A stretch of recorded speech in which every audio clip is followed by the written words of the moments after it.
Okay, for today's recipe, this has got to be one of the most popular Japanese dishes of all time. I often think it's the Japanese dish that people that don't even like Japanese food can't help but like. It's Osaka-style okonomiyaki.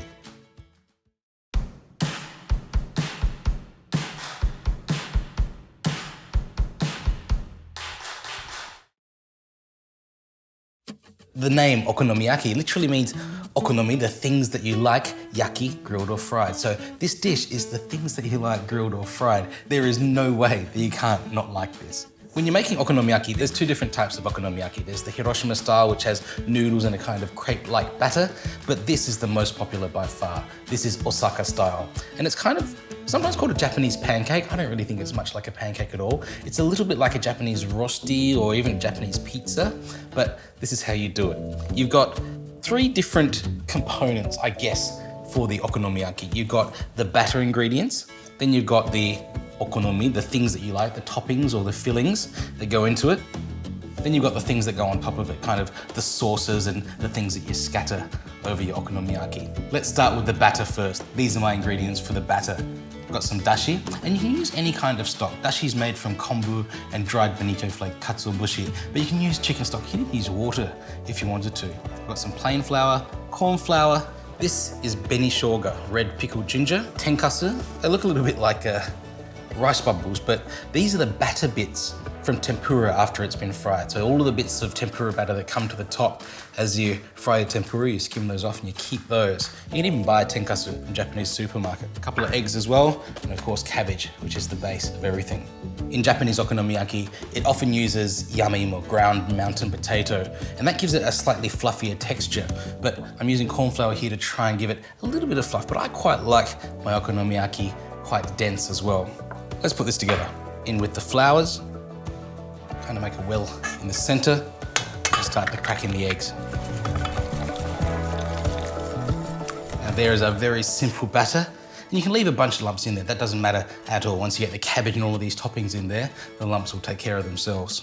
Now for the cabbage. You can shred this if you like, but it's very easy just to chop it into small pieces. You don't have to be too fussy with how you cut the cabbage. It's gonna wilt and shrink down as it cooks, so if it's a little bit uneven, that's completely fine. The cabbage goes straight into the batter.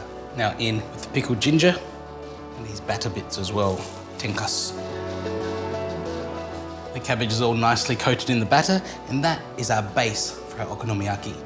Now for the toppings, or the fillings. I'm just using pork and prawns and a bit of cheese, because those are my favorites. But you can use anything you like. Beef, chicken, other types of seafood, vegetables as well. Fish cakes are really, really popular. All you need to do is mix some of these ingredients in there. The only one I'm leaving out is the cheese, and I'll show you how to use that later. There we go. I'll take my okonomiyaki mix and my cheese and head to the stove. Now in Japan, okonomiyaki is cooked on a teppanyaki plate, a big hot plate, and it's cooked there right in front of you. At home, however, if you don't have a teppanyaki plate, a fry pan is just as good.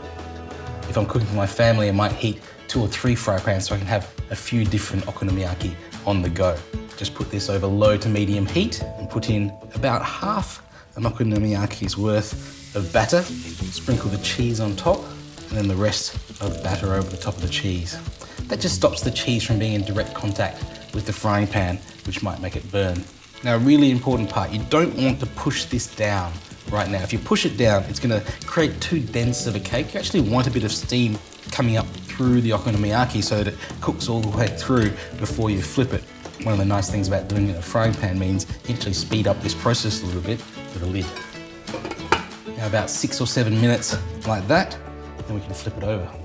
Now once the okonomiyaki is flipped, then you can push it down. Give it a really nice push. Keep molding it into that round shape, and then just use the edge of your tool or even a sharp knife to make a few holes in the okonomiyaki so that steam can escape.